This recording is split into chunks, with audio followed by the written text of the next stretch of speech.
Okay, everyone, welcome. Thanks for coming out tonight. It's good to see such a great crowd. I wanted to, first of all, let you know this is a DOT meeting. The state's in charge, and I'm an observer tonight. But I did want to talk to you about a couple things before I turn it over to them. For those of you who do not know, Hugh Teal passed away last night at about 8:30. I talked with Catherine today. I talked with her last night, and of course, there's a lot of relief for that family that's been suffering a great deal for the last, well, for a long time. And I know that over time, that sense of relief is going to give way to grief. Hugh Teal was such a great leader in this town for so long, and we were so fortunate to have him as a person who just gave so much of himself to this town. So our thoughts and prayers go out to the Hugh Teal family. Hugh passed away at home, in the quiet of his home, comfortable, surrounded by his family. The calling hours will be on Sunday afternoon from 1 to 4 at the Aurora McCarthy Funeral Home in Colchester. The funeral will be on Monday at about 10:30 at the Congregational Church of Salem, followed by interment with full military honors. A reception then here in this place following that interment, a reception for the family. The family requested that donations be made to the Masonic Care Charity Foundation's P.O. Box 70, Wallingford, Connecticut. I'm sure that's going to be in the newspaper, so if you want to make a donation, that's the family's request. I want to let you know that Andrea Stillman, our state senator, and Ed Jutilla, our state representative, are on their way here. They both called me. They're both tied up with traffic, but they may come popping in at any minute. And I want to acknowledge their work on this because early on they endorsed this project, and they gave me a lot of guidance, and they helped me lay the groundwork to move this project forward. I also want to mention Joe Courtney's office because early on Joe Courtney endorsed this project, and so the federal funding that we see being lined up for this project will be in no way limited to just state and municipal funds, but Joe Courtney is going to be an advocate for federal funding. And then the last thing I want to do is tell you how we got here. It was only in December of 2008, that's only 6 months ago, that we went to the state and we said, we've got some major public safety and traffic problems at this intersection. And we want you to look at an alternative way to manage that. But we said, you have to tell us. You're the experts. We're not traffic experts. You are. Please look at this idea of a modern roundabout. Tell us if this makes sense or not. Because we all want the same thing. We want a safer intersection. We want an intersection that's an attractive gateway to our town and that helps local business. And that's been the motivation all the way through. So I've been very happy to work with Will Britnell from DOT, the project manager. He's done a great job, very responsive, and he's leading a fantastic team. And I'm going to let him introduce them. Again, thanks for coming out.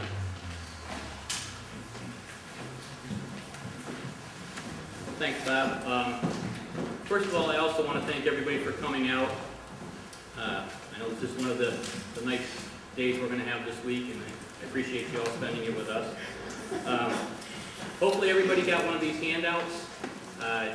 We may have one or two more if you don't. The reason we put these together, on the front page is all of the contact information for the DOT representatives, who I'll introduce in a moment. Also on the inside, we have some general information about the project and about roundabouts in general. There's a small-scale copy of the plan that you'll see here on the sides of the room. And there's also inside one of these comment forms. If anybody would like to make a comment as a result of this meeting, you can use this form. The address is on the back. You can just fold it, staple it, put a stamp on it, and mail it to us, and it will get to us. There's also, as I mentioned, there's phone numbers for all of us, and there's also a email address for Jim Norman, who's our manager of state design. If you prefer to send the comments in by email, you can do that as well. Okay, with that, I guess I'd like to introduce the other DOT representatives who are here with me today. He's not on the list, but Jim Norman, and the back of the room is our manager of state design. Tim Wilson, in the back in the white shirt, is our principal engineer. My name is Will Bricknell. I'm the project manager with Connecticut DOT.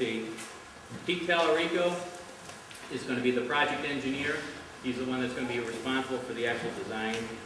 James Hansky is in the back, in the black there. He's going to be the actual designer. And from our Office of Traffic Engineering, Brian Smith, who is right here. He's the one that handles the, what we call our traffic engineering. He'll do signing, marking, the operation. And last but not least, Mike Marzi from our Office of Rights of Way.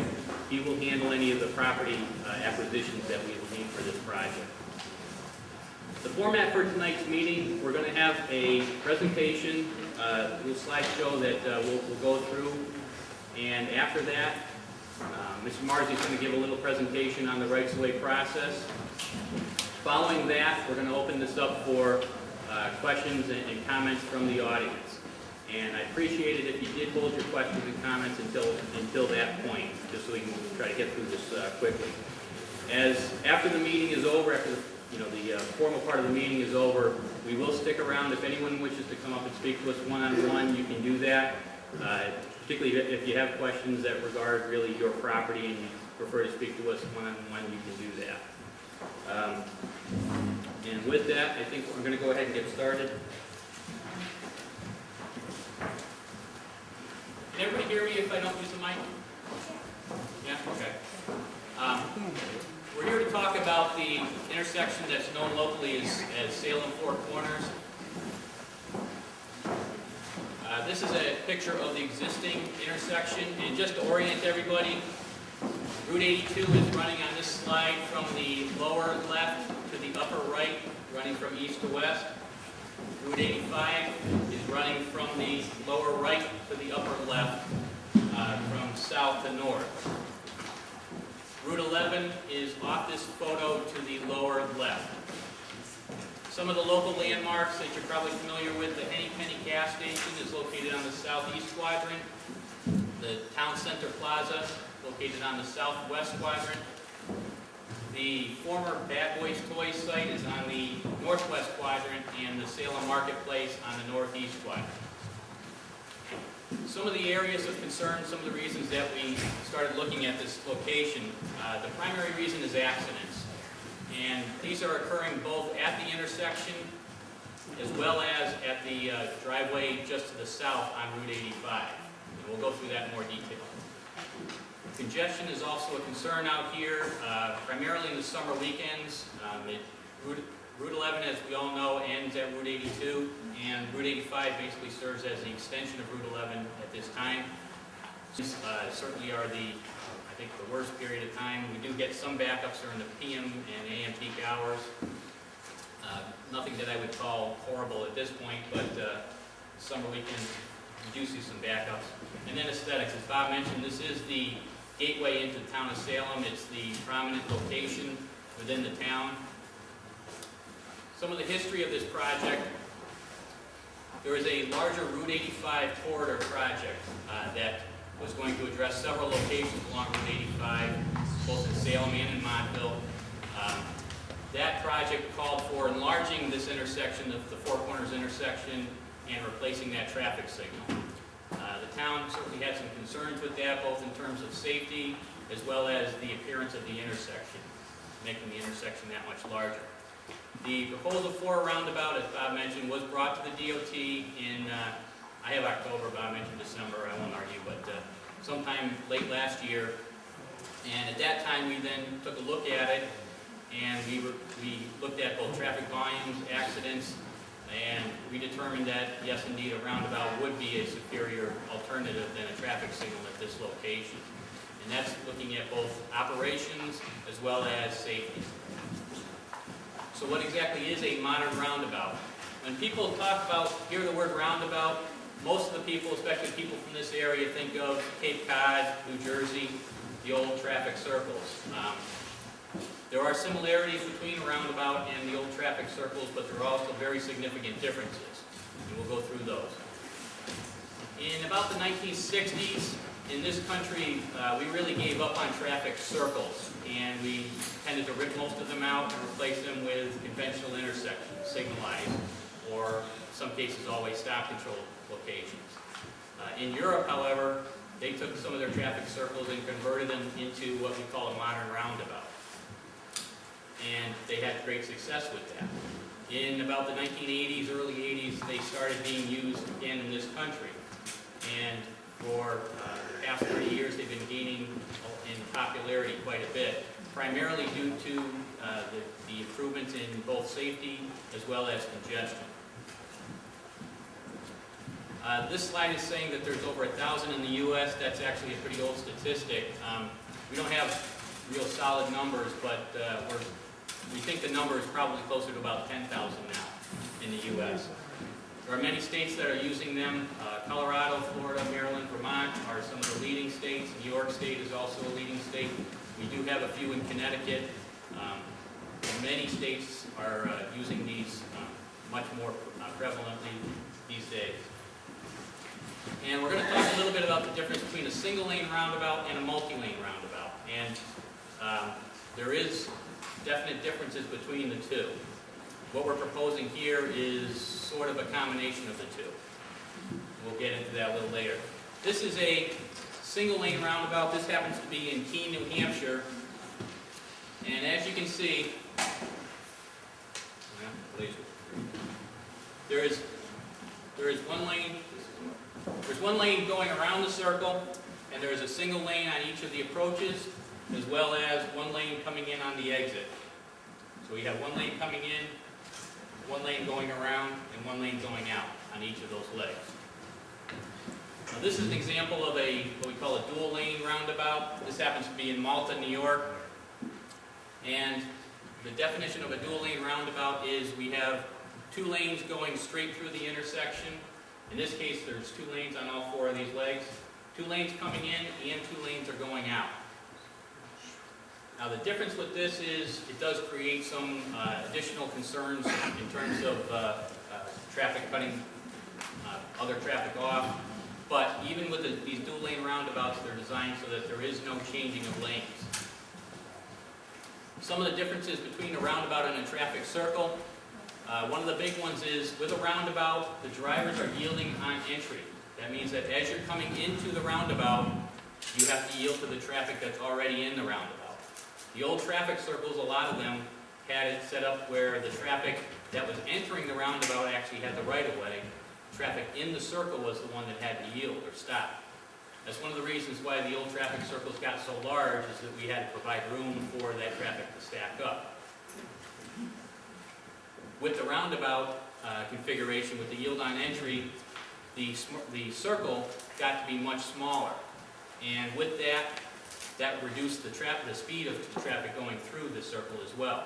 The old traffic circles were designed to handle traffic in the 45 or higher range.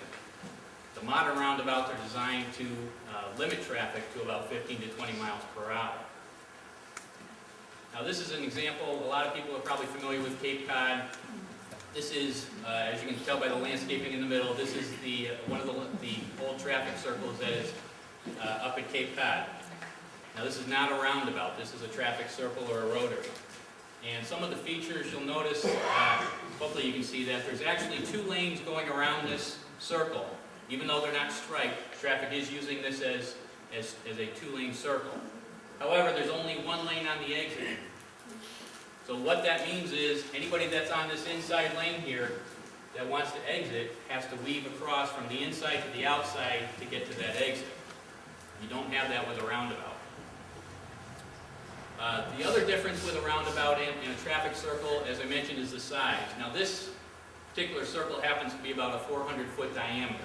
When we talk about the diameter of a circle, we're talking about the outside dimension. In this case, this happens to be 400 feet. Some circles are 500, 100, or 600 feet even. This is a superimposed sample of a modern roundabout. This one happens to be a 150-foot diameter. Now, modern roundabouts tend to be anywhere from about 120 to 150-foot diameter. So as you can see, even with a 150-foot diameter, it fits well within just the central island of an old rotary. So they're much, much smaller. One of the points we wanted to make is that this roundabout does not replace the need for Route 11. Route 11 is obviously would have a very big impact on traffic volumes at this location. Some of our projections are showing that the volumes at the intersection would drop by about half. In addition, the traffic patterns going through the intersection would change significantly with Route 11. What we determined was that with comparing a roundabout to a traffic signal at this location, the roundabout would be safer and more efficient whether Route 11 is built or not. We looked at traffic volumes both with Route 11 and without Route 11, and we determined that it would really be the preferred solution in either case. The roundabout also does not preclude either the Route 11 project or that Route 85 corridor project that I mentioned earlier. What we're doing at this location is really breaking this intersection out of that Route 85 corridor project so that we can address these safety problems more quickly. The Route 85 project is being delayed somewhat by environmental and funding reasons, and we didn't really want to wait any longer. We wanted to address these problems quickly. We're not overbuilding this roundabout. We're not, we're not trying to handle traffic. In other words, we're not looking at Route 11 never being built and we're 20, 30 years in the future. We are designing this at this point to handle traffic for about the next 15 to 20 years if Route 11 does not get built. Now, if Route 11 does get built, as I mentioned, the traffic volumes would drop significantly, and this roundabout would probably work. I have forever, but nothing lasts forever, but it would certainly last for a very long time. I should also mention that we're not trying to design this to handle or to totally handle the summer weekend hours either. It will operate better than the signal does during those summer weekend hours, but we're not trying to accommodate all of that traffic either. The delays with a roundabout are substantially lower than with a traffic signal. We do analysis both ways, and again, we looked at with Route 11, without Route 11, PM hour, AM hour, 2020, 2030, and in every case, the roundabout does have substantially lower delays than the traffic signal does. Some of the peak hour backups, you'll notice that there are some differences. On Route 82 eastbound, the leg coming from Route 11, with a roundabout, you will see some backups there. And this is just because of the difference in the way the roundabout operates or functions as opposed to the traffic signal. This is not intentional, this is just the way it works out. Route 82, you will see a little bit more backup, probably not significantly more than you would with a traffic signal, but you will see more backup there than you do on the other legs. However, the Route 85 northbound approach will be substantially less backup than you see even today. Now, this is a sketch of the concept plan, and this is the same plan that you see on the sides of the room here. And what I really wanted to emphasize in this is the word concept. This is just a sketch at this point. We really have not begun what we call hard design or preliminary design. This is just again, a concept. The design will most likely go through some iterations as we get further along in the process. We developed this to give people an idea of sort of a sense of scale, how big this thing would be, what the impacts would be, and to solicit some comments before we get into the preliminary design phase. So why are we talking about a roundabout here? Main reason is safety. We looked at the accident history here over a 5-year period. This goes from 2003 to 2007. Some of the highlights of what we found: there were 119 collisions, roughly 2 per month. Now, for a comparable intersection with comparable volumes, this is about 2 to 3 times higher than we would normally expect. So we definitely have some accident issues here. 29 of those collisions involved injuries. There were a total of 43 injuries, including 1 fatality within that time period. Now, interestingly, the most common accident type was what we call a head-on turning accident. That's where one car is turning left and the opposing traffic coming at them strikes that left-turning vehicle. Typically, with a signalized intersection, the most common accident type is rear ends. So when we see the most common type being head-on turns, that's something to make us notice. Also, the head-on turns tend to be more severe just because of the fact that you've got cars coming in completely opposite directions. So in this case, 68 of those collisions, or roughly 57% of the total number of accidents, were head-on turning accidents. That's a much, much higher percentage than we typically see. 31 of the injuries, or 72% of the total injuries, were also involving these head-on turn accidents, and that includes that one fatality. The head-on turn collisions really occurred in two spots, as I kind of mentioned earlier. The most common location was actually at the driveway into the Henny Penny gas station. There were 38 collisions involving 18 injuries. Now, on this slide, you'll see we have a SLOS number 121. Very quickly, what a SLOS is, this is a list of locations that we develop every year, and it's basically looking at locations that have a higher than expected accident rate. Now, there's thousands of locations on those lists. I think there might be 3,000 or 4,000 locations on that list. This particular one happens to show up at number 121 on that list, so it's very high on that list. The other spot was obviously at the intersection itself. We had 24 collisions there involving 7 injuries, including that fatal accident. This was number 322 on that list. So within a very short distance here, we have 2 locations that are very high up on that SLOS list. A few years back, the Insurance Institute for Highway Safety, which is basically a bunch of insurance companies, got together and they did a review of 24 locations where either a traffic signal or an always stop-controlled intersection was converted to a roundabout, and they wanted to see what the effect on accidents was. They looked at 24 locations, 8 different states, and these were both the single-lane roundabouts and the multi-lane roundabouts. And what they found, and this was a very important report in terms of the popularity of roundabouts, the total crashes at those locations were reduced by 39%. Now, just to give you a frame of reference, when we usually do a safety improvement, we're usually pretty happy to get 10 or 20% reduction in total crashes. So when we start seeing 39% reduction, that's something to really make you notice. But even more impressive than that was the injury crashes were reduced by 76%. Now, this is something that we very rarely see any kind of percentages this high in terms of injury crashes. But what this is really telling us is that not only are the number of crashes going down, but the severity of those crashes is going significantly down. Now, even more impressive than that, the fatal, or what we call incapacitating crashes, were reduced by 90%. Again, just further proof that the severity of those crashes is going significantly down.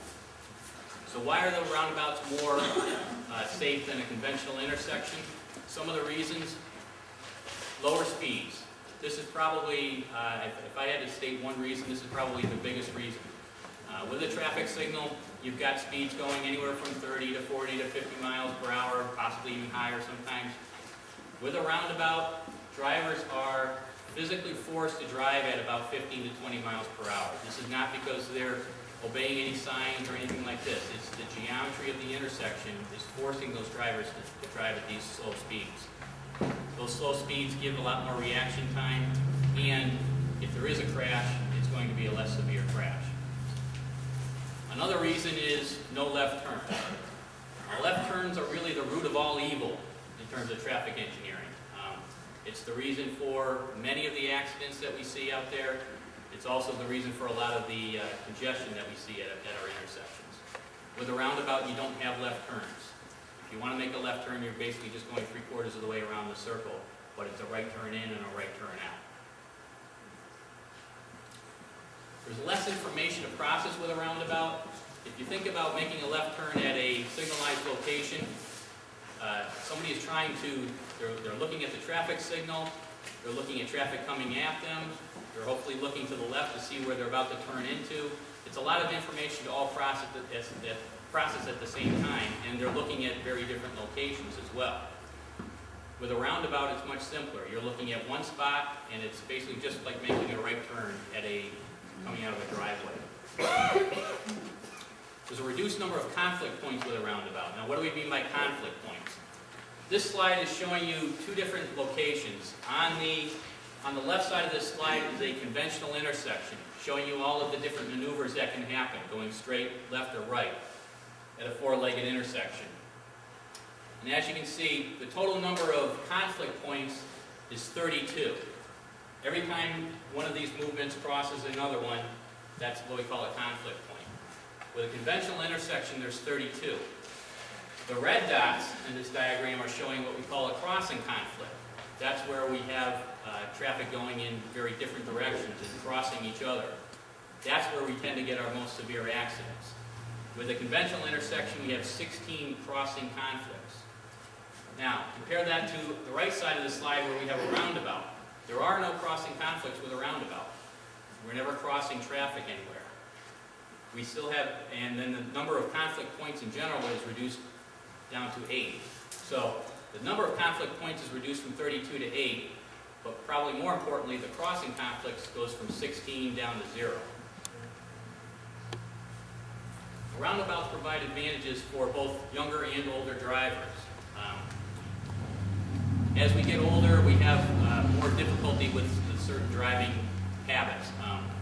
One of the most common is difficulty judging speeds, particularly speeds of traffic coming straight at you. You're trying to make a left turn, and there's a car coming straight at you. As our eyesight tends to get a little bit worse, it becomes more difficult to judge that speed and then determine whether or not the gap in traffic is safe enough to make that left turn into. Also, as we get older, we have more difficulty turning our heads. No No. way. You know, that's wrong. No way. The young people are not taught the right way to drive. They don't merge, they don't do anything. My next is certainly giving me problems. Now, with a conventional traffic signal, the driver is forced to turn their heads, 90 degrees, sometimes even more than 90 degrees. With a roundabout, you tend to be looking more at about 45 degrees. Again, as we get older, it becomes more difficult to process that conflicting information that we talked about. You've got a light ahead of you, you've got traffic coming at you, you've got stuff happening off on the side, people coming at you perhaps from the other direction. And again, as we get older, and this happens to all of us, it just becomes more difficult to process that information.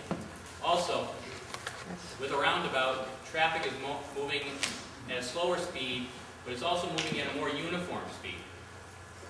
And that's very important too. With a traffic signal or a conventional intersection, you have a wide range of speed, anywhere from could be 25 to 50 miles per hour.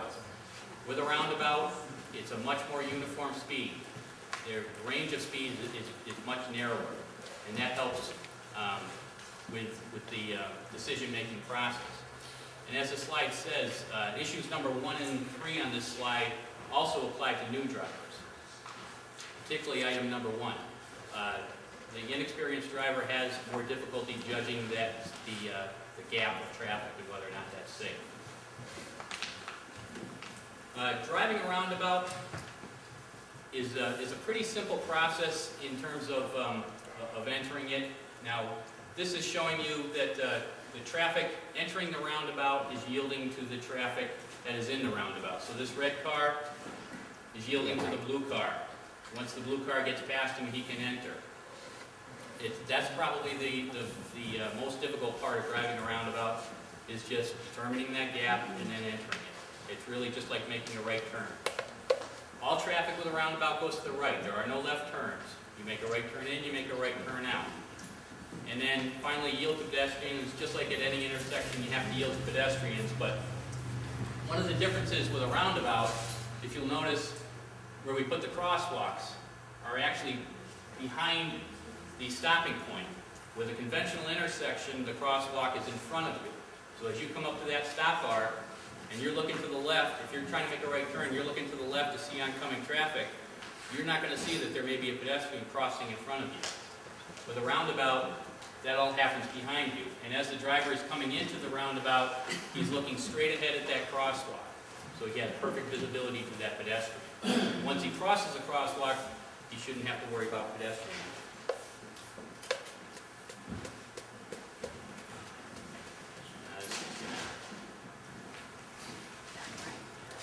All right, some of the movements that occur at a roundabout, or at this particular roundabout, we're going to start up here on the top from Route 85 heading southbound, and it's a fairly straightforward, enter the roundabout, and you'll be able to go to the right, straight, or left.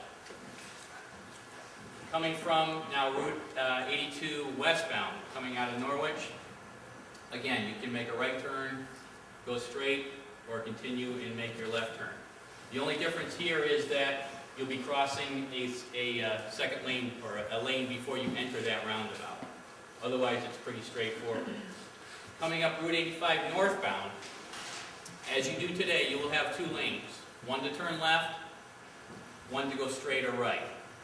So if you're going to the right, you just make a simple right turn. If you're going straight, again, just like you do today. If you're going to make a left turn, you stay to the inside and go 3/4 of the way around the circle.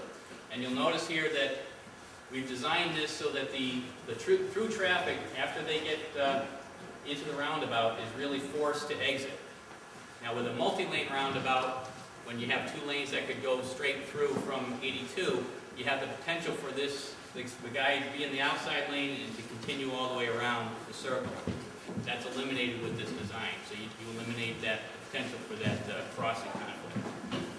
And then finally on Route 82 eastbound, again, as you do today, you'll have separate lanes for if you're making a right turn or if you're going to go straight or left. So it's really the same lane configuration as you have out there today, just with an island in the middle, basically. Now this is, in New London, Connecticut, there are two roundabouts. These are town roundabouts. The state didn't install these. But they're pretty good examples of roundabouts. We went out and we took some videos out here, and it gives you an idea of what the roundabout would operate like.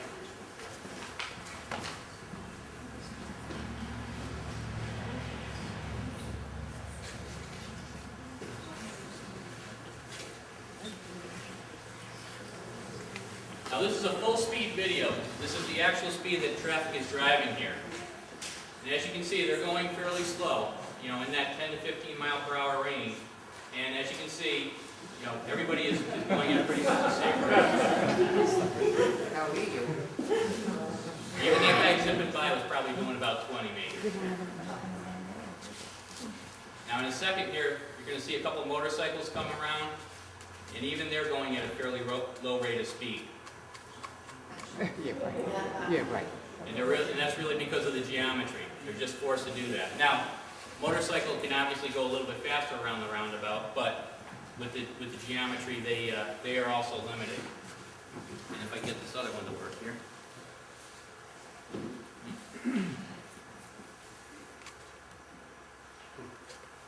Now this one is, there's actually two roundabouts here, adjacent to each other. This is the other roundabout. And again, this is really just to show you that everybody's going at about the same speed here. You're going to see a truck come around. This is not a big truck, but you'll see this truck come around, and he's really going at about the same speed as all the cars are. So it does show you that the speeds with these roundabouts are pretty uniform. Now this is an interesting roundabout, at least I thought it was.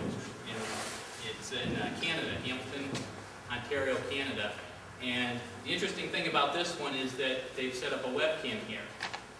So if anybody ever wants to see a roundabout in operation, you can log on to this website, roundabouts.ca, and there's a 24-hour webcam set up.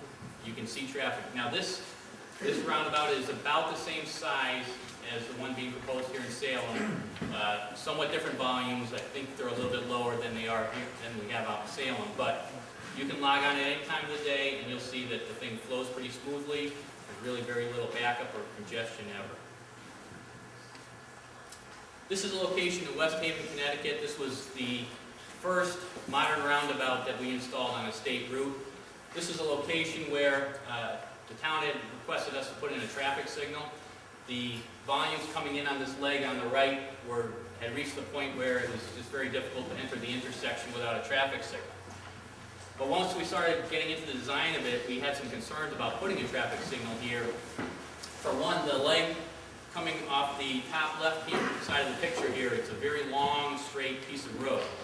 And then you're coming into the intersection, you've got a very sharp curve here. And a lot of traffic is already starting to overdrive this curve, and they're crossing the center line, striking the gas station or some houses that are on the other side of the road here. And we felt like with a traffic signal, we really wouldn't be addressing that problem, perhaps maybe even making it worse. So we proposed a single lane roundabout at this location. And as you can see, it pretty well fits within the confines of the existing intersection. A little bit of property take on a couple of the corners, but generally fits within the existing intersection. This, I think, was about 117-foot diameter. So it is a little bit smaller than being proposed in Salem. But we built it, and this picture was taken about a year ago. Operates very well. You go out there peak hours, and you see very little backup, if any. And to date, I'm not aware of any major accident problems, so we're considering that one to be a success. And as you can see, the final product turned out to be pretty close to that rendering that was on the last slide. Now this is another one that we're looking at, or we're designing actually in town of Ellington. This is what we call Five Corners in Ellington. And this is the intersection of Route 74 and 286. And it's a five-legged, all-way, stop-controlled intersection. The traffic volumes aren't all that high here, but because of the fact that you've got five legs all coming to a stop, it's a very confusing location. Nobody knows who has the right-of-way at any time.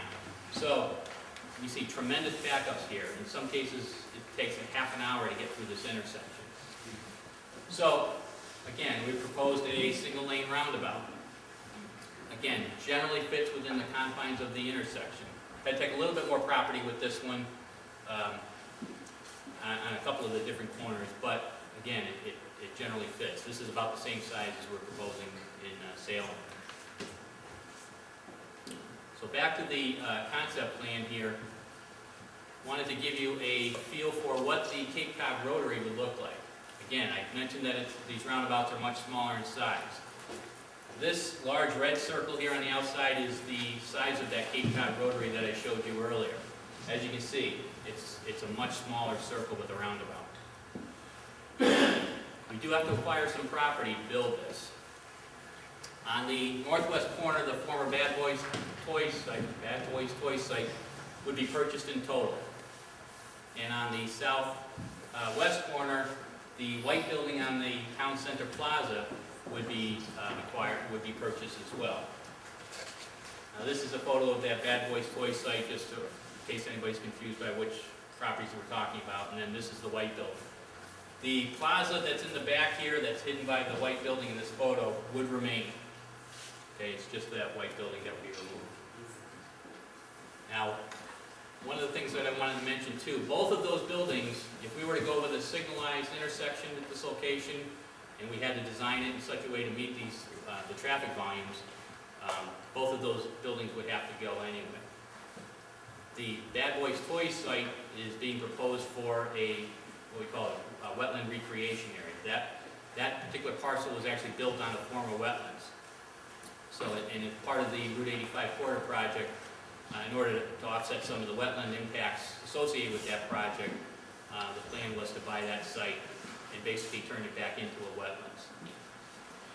There may be some other minor property acquisitions that we would need if this project was to go forward. That would be decided in the upcoming preliminary design phase. Now this is an idea of what the signalized intersection would look like. This is a little bit different than some of the past plans that you may or may have seen. And again, this is showing what would be required if we were to signalize this intersection and try to meet that traffic demand. If we zoom in a little bit, one of the things that you'll notice here is that on the Route 85 leg, the northbound leg, we would have to add a second left turn lane in order to meet that traffic demand. Now with that, that means the Route 82 leg would also have to be widened to have two lanes to accept that double left turn. And then further down off the picture, those two lanes would have to merge into one lane. And because we're adding that second lane on the northbound leg, the southbound traffic has to be shifted over so that we avoid that lane. What that all means is that with the signalized intersection, the Bad Boys Toy Site would also have to be acquired, and the white building would have to be acquired as well. The blue lines here represent the proposed curb lines under this concept, and as you can see, they go through both of those buildings. Some of the features of the roundabout: these orange lines that you see around the outside is proposed sidewalks. We're proposing sidewalks to go all the way around the roundabout. They could tie into future sidewalks at some point in time. We're also proposing crosswalks on all four of the legs, both on the entering and exiting sides of the approaches. And these green triangular islands are what we call splitter islands. And they perform the function of deflecting the inbound traffic. The traffic that's coming into the roundabout, they're deflected to the right. It also provides what we call pedestrian refuge areas, so that anybody that's crossing these legs can cross one direction. They've got an area in the middle where they can stop and wait for a gap in the other direction. So with the pedestrians, you're crossing only one direction at a time. With a conventional intersection, you're trying to find a gap in traffic in both directions at the same time. It's actually very difficult. It's actually much easier and been shown to be safer for pedestrians with a roundabout. Now the triangular lines that you see here are what we call a yield line. Again, conventional intersection, you would have a stop bar. With a roundabout, we're bringing you up to a yield. Difference being, if you come up to the roundabout and there's nobody in the circle, you can proceed on through without having to stop. You do not have to stop if there's nobody in your way. Some of the other, as I mentioned, the Bad Boys Toy Site would be a future wetland recreation area. The area, if you'll notice this sidewalk on this quadrant here, we've kind of bowed it out a little bit as compared to the other three quadrants. And the reason for that is we're proposing what we're calling a wetland observation area. This would be an area where we could put up some educational signings, some park benches, that sort of thing, so that people could sit and enjoy the wetlands. We zoom in a little bit more. The green area that you see in the center here is what we call the central island. Now this is the focal point of most roundabouts. This is the area where a lot of landscaping gets put in. Sometimes people put in statues and whatever else that the municipality may want to put in there as a focal point. Around the outside of that central island, that red ring is what we call the truck apron. Now the truck apron serves a couple of very important functions. It serves to deflect cars. Cars coming into the roundabout are deflected by that truck apron. And this is where we get that reduction in speed, down to 20 or 15 miles per hour. But the truck apron also allows for the movements of these large 18-wheel trucks. Now this is going back to the New London roundabout. And this area that you see here is what we're calling the truck apron. And as you can see, the rear wheels of that 18-wheeler are riding up onto the truck apron. It provides him a little bit of room so he doesn't have to go right there. He could shift a little bit to one side or the other. But when those wheels go up, it really causes him no problem. And yet, at the same time, the cars will tend to stay off that truck apron just because of the roughness of that surface. So it serves to deflect the cars and still allow the trucks to get through the intersection. If we go back to this slide here with the head-on turn collisions, we wanted to talk a little bit about how we're going to address those problems. On the Route 85 northbound approach, as we've mentioned, the backups that would occur with the roundabout would be much shorter than you're seeing either today or in the future with a signal. What that means is that the left turns going into the gas station that today are crossing through sometimes 2 lanes of traffic, those backups typically will not extend beyond that green island that you see there, so that you won't be, what we call the peekaboo accidents won't really be occurring anymore. In addition, we're proposing a left turn lane here. Now today, there is no left turn lane if anybody's making a left turn into either the gas station or the Salem, the meat market. You're holding up traffic behind you. And that tends to force the left turning traffic to sometimes take a gap in traffic that's perhaps unsafe. They're feeling pressure from behind. With the left turn lane, they'll be able to have a place to stay where they won't have traffic riding up on their backs. And in terms of the accidents at the intersection itself, the head-on turns that are currently occurring basically will cease to exist because that movement will no longer be a left turn. It will be a circulatory movement around the roundabout, and the traffic coming into the roundabout from that Route 85 southbound approach will be yielding to them. So whereas today you have the condition where the northbound lefts are really yielding to the southbound throughs, with a roundabout it's really flipped the other way around. And because of the fact that, again, the speeds are so much lower, it provides more reaction time, and if there is an accident, it will be a much less severe accident. Now, as I mentioned, the main reason for proposing this roundabout is really for safety. It's for that accident reduction. But we're also looking, if we can, to try to improve the operation of the intersection as well. And there are some benefits that the roundabout would provide. With a roundabout, traffic flows more smoothly. What do I mean by smoothly? With a traffic signal, it's either a stop or a go operation. When you're stopped for 15, 20, 30, 40 seconds, whatever it may be. With a roundabout, it tends to be more of a, you're going to be going much slower, but typically very few people are going to actually stop at the roundabout. Peak hours, you may see a little bit more of that, but for the general operation, it's the number of people actually stopping is much lower. And that means the delays are much lower. As we've kind of mentioned, the backups on Route 85 would be much lower with the roundabout than with the traffic signal. And again, this isn't because I'm a great designer, this is just the way that the roundabouts function. The backups on Route 82 eastbound will be slightly longer. The good news there is that we don't really have any driveways to conflict with that backup on Route 82 eastbound. But even there, it'll be a moving backup. It'll be sort of a crawling maneuver. It may take you 30 seconds to get through the intersection, but you won't be stopped for 30 seconds. It tends to be a lot less frustrating when you do it that way. Now, this is an article that was in Time magazine in last September, and this is an article about roundabouts in general, and their increasing popularity. The article kind of focused on a town in Indiana, Carmel, Indiana, where they've built 50 roundabouts since 2001. And some of the benefits, aside from accident reduction, was they found a savings of 24,000 gallons of gas per roundabout per year. All right.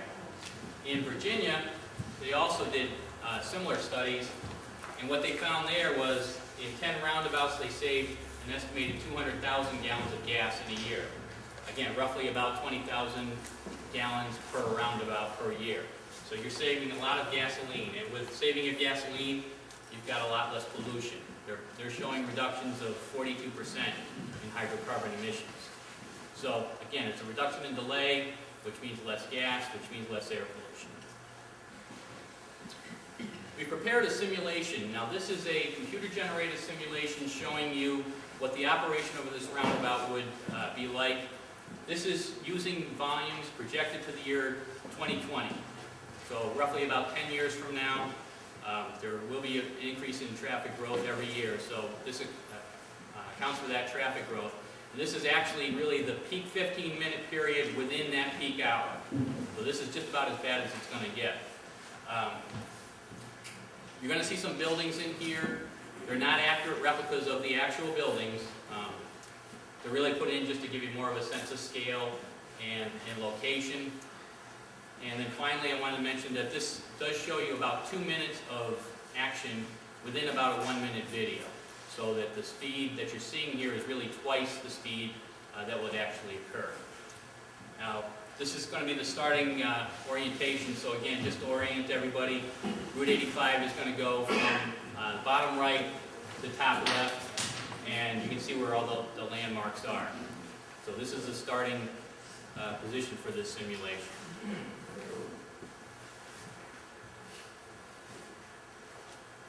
And as you can see, the traffic is flowing through here pretty easily. You will see a little bit of backup here on Route 82 eastbound. Very little backup here on Route 85 northbound.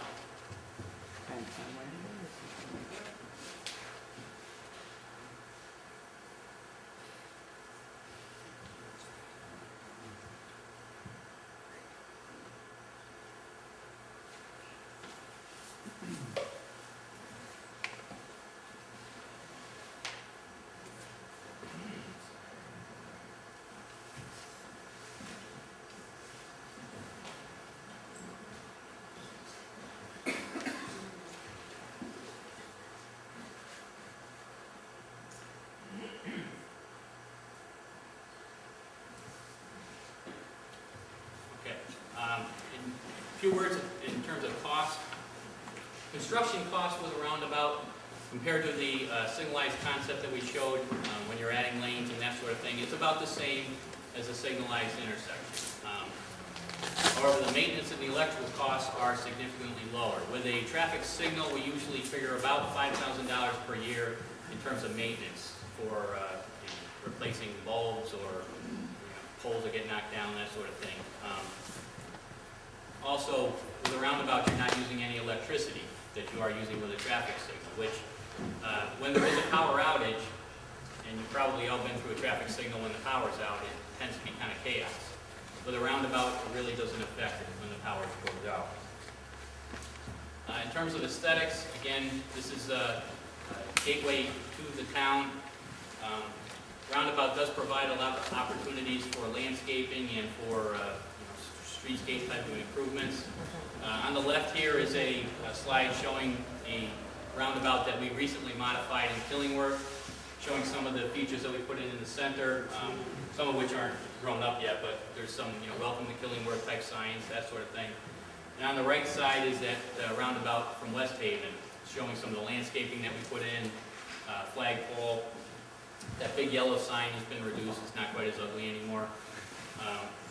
But again, it does provide an opportunity for the local community to come in and put a little bit of a face to the town. Now, we always know roundabouts are always controversial. I don't think there's ever been a roundabout proposed that wasn't controversial.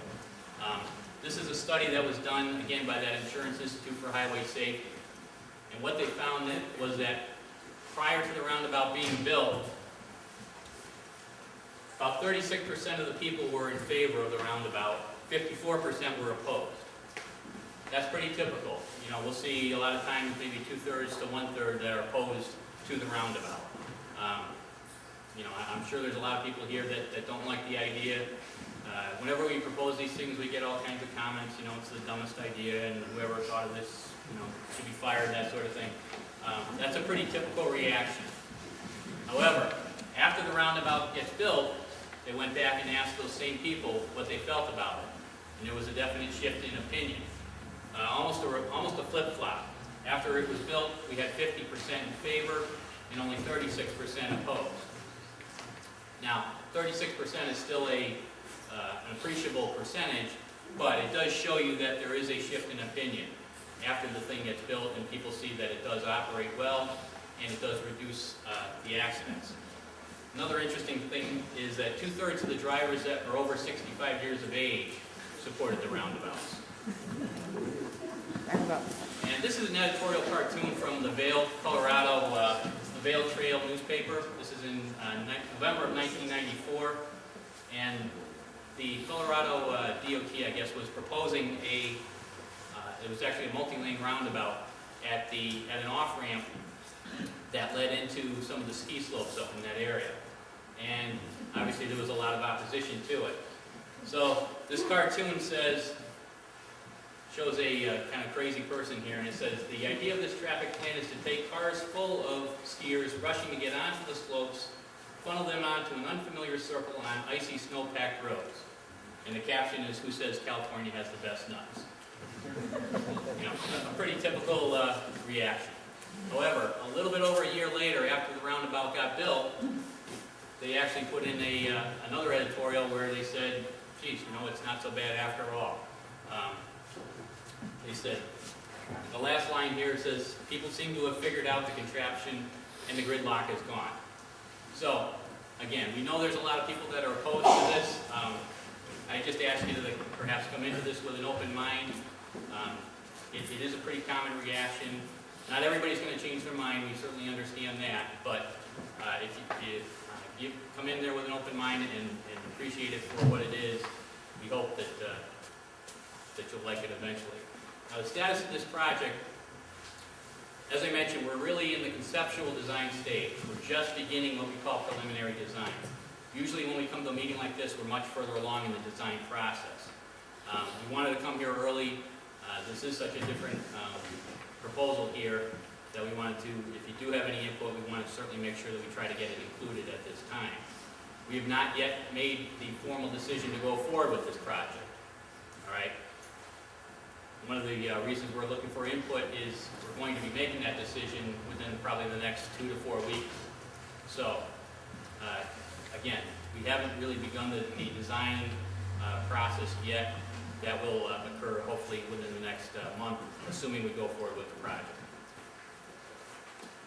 The acquisition of the buildings that we need, as I mentioned, there's one total take parcel on the northwest corner. There's also a building that we need to take on the southeast corner. If we do go forward with the project, we're hoping that the process of acquiring those buildings could begin in the next 2 to 3 months. That requires federal approval, and hopefully we would be able to start at that soon, but at the very least sometime later this year. And then if we do need other property from some of the other parcels, again, that should be fairly minor in nature, but we would go through the what we call the preliminary design process first, identify where those impacts are, and then start the acquisition of those properties.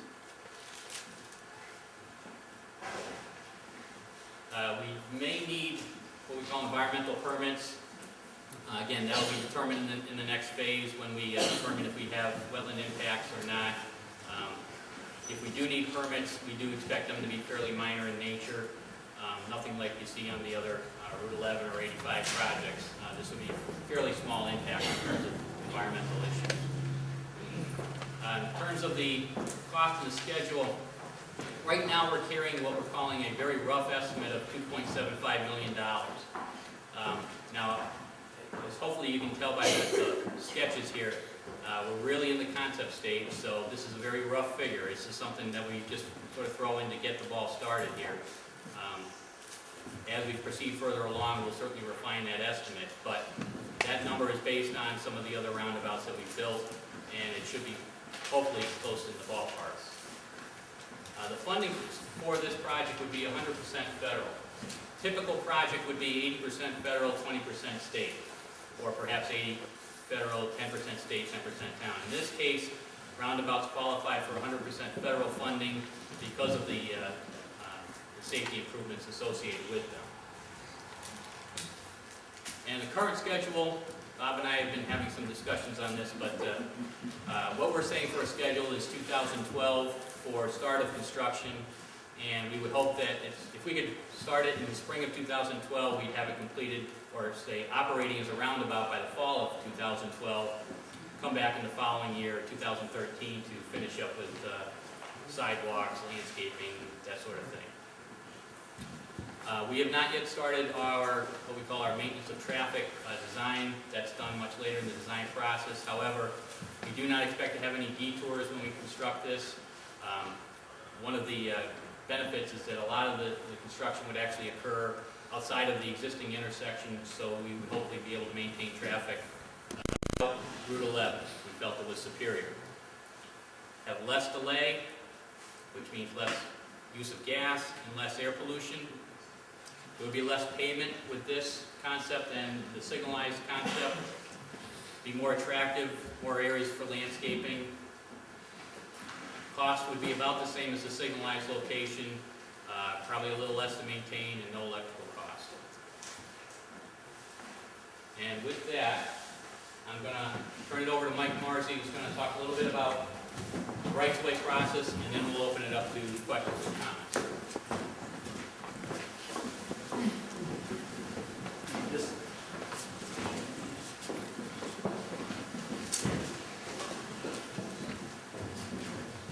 Good evening, ladies and gentlemen. Again, my name is Mike Marzi. My name is on the brochure you were given tonight. And I represent the Office of Rights of Way, the State of Connecticut State of Connecticut Department of Transportation, excuse me. Now, Will touched briefly on the property that's required for this project. Now, I'll just briefly go over how our office operates and what's involved in acquiring right-of-way. Fortunately, the title search that we conduct for this project has been done with the project known as 12079, safety improvements to routes 82 and 85. Those properties that are impacted for this project are also impacted under the old project. So we'll just briefly update those title searches, okay? There are 4 properties involved, I believe possibly 5. There's a take or an easement from the property behind Bad Boys Toys, okay? After the title search has been updated and we are assured of who's the present owner of the property, a letter will be sent to those property owners explaining our procedure, like we'll hear tonight, a timetable, and a map showing what's acquired, more detailed drawing than what you see here tonight. We'll mention that there's a total take, and that will be the Bad Boys Toy. That map is pretty straightforward. The whole property needs to be acquired. There's also partial acquisition required on Salem Town Center, which presently has the white building. I don't know if that's occupied or vacant at this time, but that will be acquired. The rest of the plaza to remain. Also, a minor acquisition at the other 2 corners, and with the minor acquisition on the property behind the Bad Boys Toys. Now, our office will conduct an appraisal on each property, and we have to offer fair market value. That's the law. That's the law. In other words, that appraisal is based on what is selling in the area. So we base on recent sales, comparable to what we're going to acquire. And we have to come up with 3 comparables of land sale. So it's not something we just grab out of the air. We have to back it up. Okay, so we don't just take something out of the air. We have to have proof of what's selling in the area. Now, the appraiser will make or attempt to call the property owner because they like to go out and tour the property. Because sometimes when the maps are created, something may have been deleted or added since that map was created. They will take a tour of that property, make sure that map is correct. But I highly recommend to each property owner to take a tour of the property with that appraiser so that you may point out things that you feel are of value. Now, I always bring up examples of things that may be missed, such as like an underground sprinkler system that has value. Okay, we don't, if it's in the winter, we don't know it's there, it's not on. There may be an impact to septic, we have to know where it is, it has value. Those are examples of why the property owner should be hooked to accompany the appraiser on a tour of your property. Now, after the value is set, an offer will be tendered to the property owner. It will sit down and say, this is what we believe it's worth, this is how we came up with this offer. Now you could, or the property owner can choose to accept it. We'll set up the closing, and if you'll be given ample time, and if your decision is, or the property owner's decision is not to accept it, we will acquire the property by eminent domain. Okay. Now, eminent domain, you've probably heard in the news locally. But let me assure you, without that tool, we wouldn't be able to build not one single public project in this state or in this nation. Eminent domain is a tool to acquire property. It doesn't mean that the price offered is etched in stone. It's our opinion what it's worth. And you, the property owner, have rights of appeal, and you are welcome to offer your opinion, and that will be given before a state referee. Okay? So don't think, well, hey, the state's ripping us off here, we have to accept it. You don't have to accept it. It's your right to reject it, and I want to stress that, okay? So if you believe the property is worth more, please file an appeal and exercise your right. There's relocation involved, especially in the two buildings that are to be acquired. We do have relocation benefits. I'd like to speak to those owners if you wish. I have a brochure with me tonight that explains that relocation benefit package in greater detail. All relocation benefits are tax-free. There's two pots of money involved here. One pot would be for the property, one pot would be for the relocation benefit. In other words, if we acquired a business and it required special instruments or utilities to be set up in a new location, that's all reimbursed. Okay? In other words, you'd have to submit to us bills, if you will, we reimburse you for setting up a new location if that's your decision to relocate. Okay, what's a total take? Total take is the whole property is acquired, there's nothing left, we take it in its entirety. A partial take would be a portion of the property, there's a portion of square footage that's acquired. Now, when we do that, we check if the remainder of the property conforms to local zoning.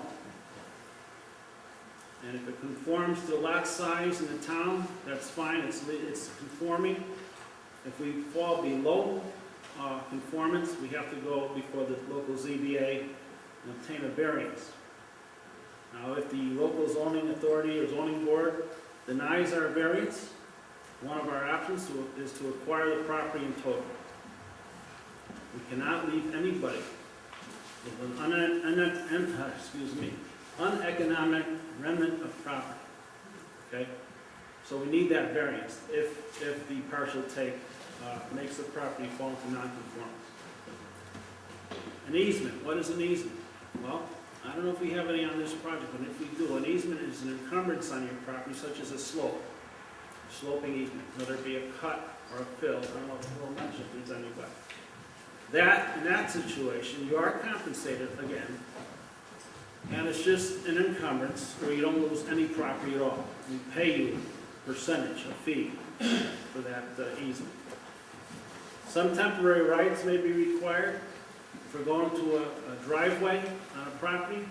We have permission, if there's a grade change, to chase that grade down the driveway, reconstruct the driveway, if you will. We ask your permission. That is not compensable. You have the right to say no. We'll say thank you and we'll back off. But if there's a grade change in the road, and we want to have a smooth transition out to the road, we may have to change the grade of the driveway. That is a temporary right. Okay, before I end, just a few things. I'd like to say we've worked in the town of Salem in the past with the other project, 12079. So we're very familiar with the neighborhood and the people in it. And throughout this process, you'll see a lot of personnel from the right-of-way office. You've met one tonight, you'll see them again, I'm sure.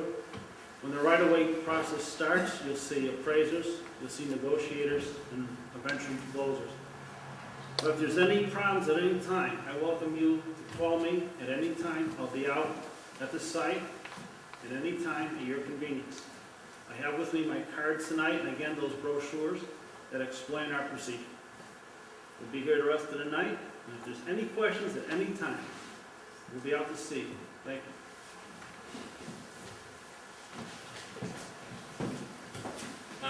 I appreciate everybody's patience. I know this was kind of a long presentation. Did have a lot of things that we hope to impart upon you. I know there's a few people that have been leaving, and before people do leave, I just wanted to, again, reemphasize that if you do have comments you'd like to write into us, the email address is in that handout. There is a comment form you can mail in to us. You can also leave it with us tonight if you want to write your comment. But we do encourage those comments. And with that, I'm going to open it up to questions and comments now, and then again, if you prefer to speak to us one-on-one afterwards, that's fine too. In the back. So on the southbound side of the roundabout, we have 2 lanes as it is now going into the 4 corners. Is there any way that can be changed from 1 lane? On And on the westbound side of the roundabout, as you show it, right now it's 2 lanes going into the 4 corners.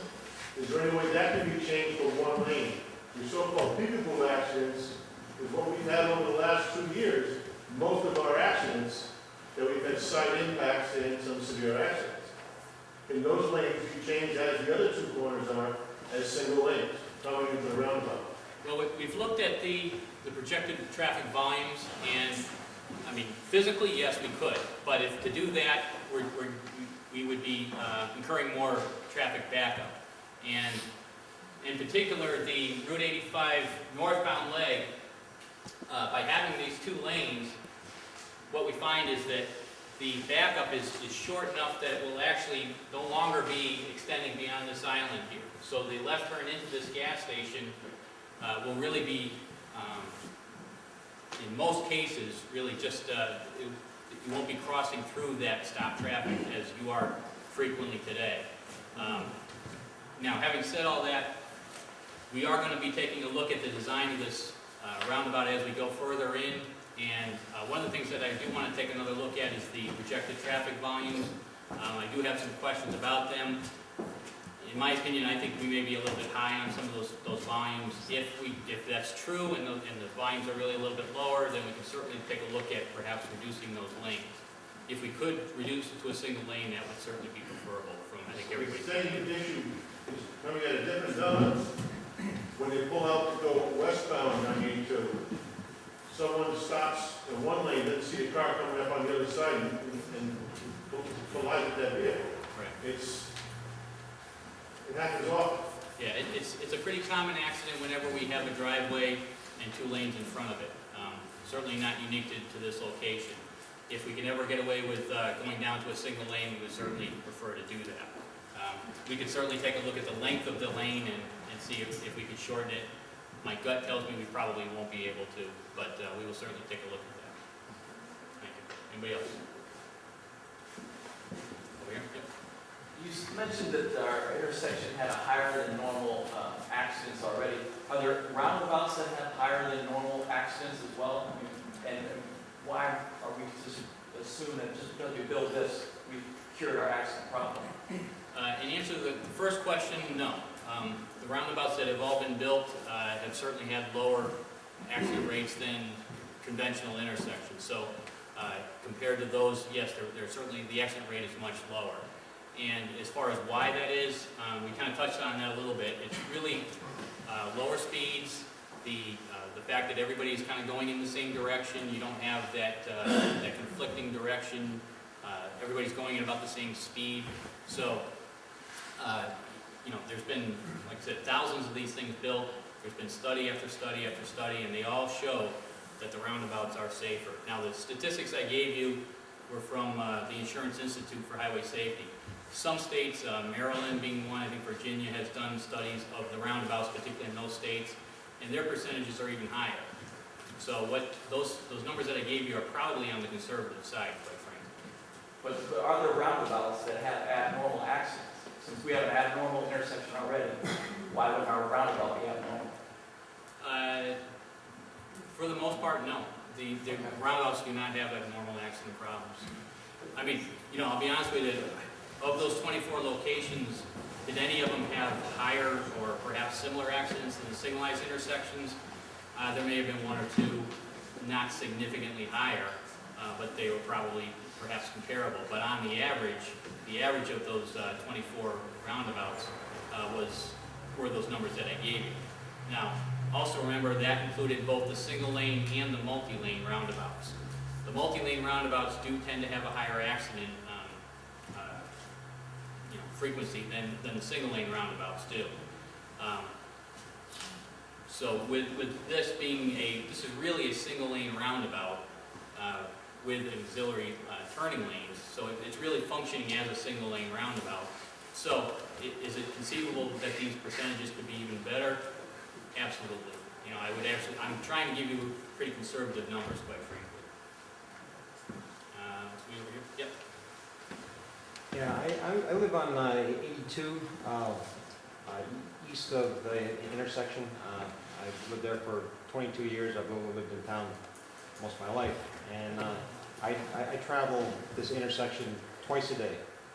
And I'm not liking this roundabout at all. People are going to be people. They don't know when to yield, when going through a roundabout like this. People in town are going to get used to it after a while, but we have a lot of people coming from Hartford and up that way, coming through beach traffic every year. They're not going to know when to yield, when not to, and I think it's going to be very unsafe. I'd rather see the signalized project go through, where you have a turn signal to the left on all four corners. I'd rather see that, and I'm not liking this roundabout at all. Thank you. To follow up on what Jeff said, I think this is a very good idea generally. And I think the people coming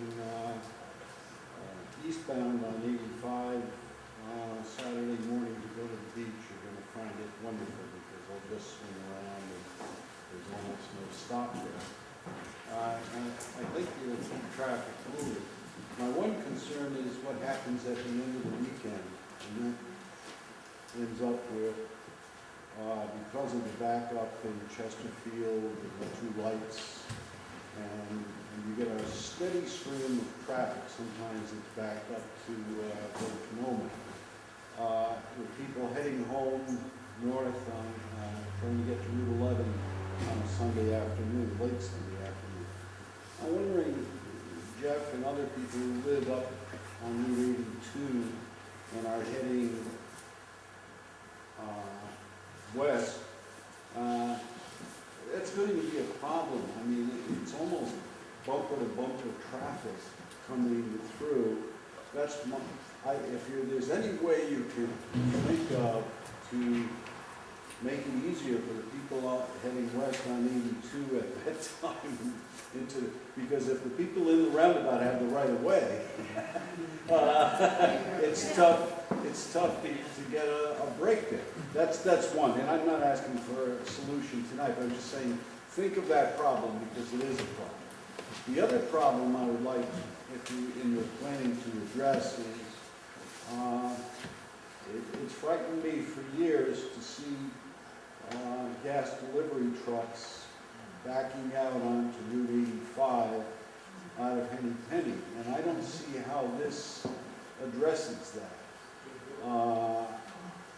If there's any way to get a service lane or something that can pull in to serve Henny Penny without having to back out onto this road, it would be a blessing.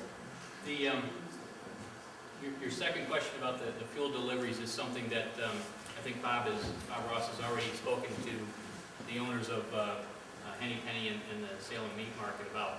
And, perhaps Bob wants to expound on this a little bit, but basically... I've met with both business owners about that issue. They both agreed to sit down with us and figure out how to use the property they have available to solve that problem. They were both very receptive to it. This was a showstopper last time we tried to fix this intersection.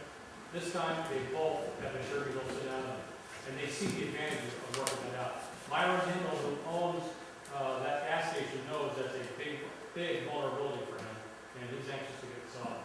I think that's terrific, and if it's put into your preliminary design thinking, whatever they can come up, that would be terrific. That's a safety issue. Maybe it never happens, but if it does, God help us. Let's go over to this side. First of all, I want to say thank you for giving us the presentation. It was very helpful.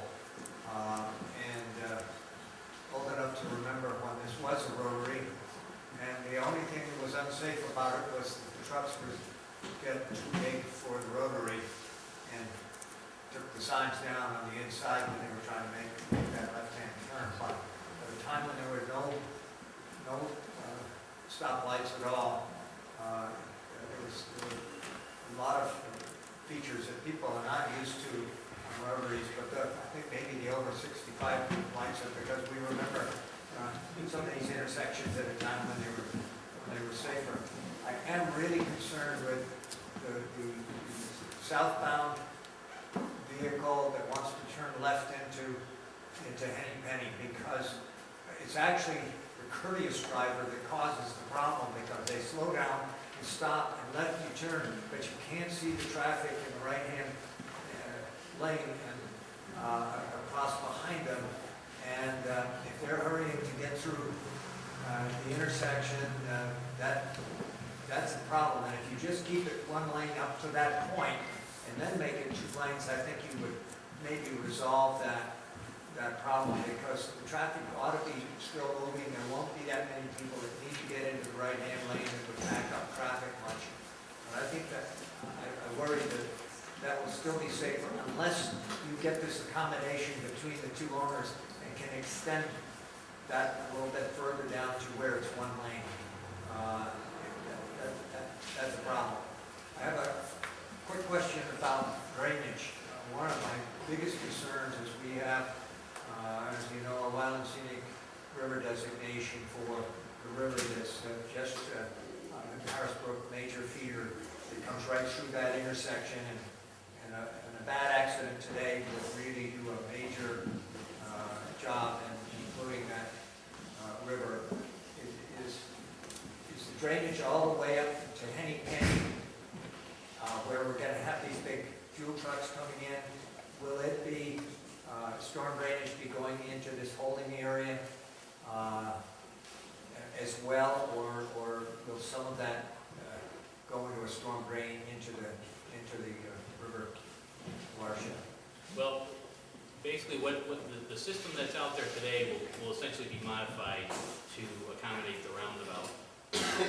I can't really speak to where it outlets today, but my guess is it probably goes into Harrisbrook today. We would update the catch basins and things like that, but we're really not proposing to remove the outlets or anything. It has to go to a suitable outlet location. I would think in terms of the benefits of the whole procedure, it's not just air pollution and gas consumption.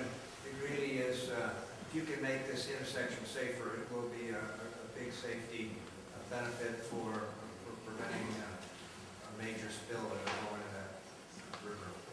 Thank you. In the back, yes. Yes, your handout suggested or stated that this was federal funded to the extent of $2.75 million. I assume that other funds, non-Salem funds, will be used for property acquisition. That 2.75 was construction. Correct. Are there any circumstances that town of Salem taxpayers can get hooked for any monies for this project?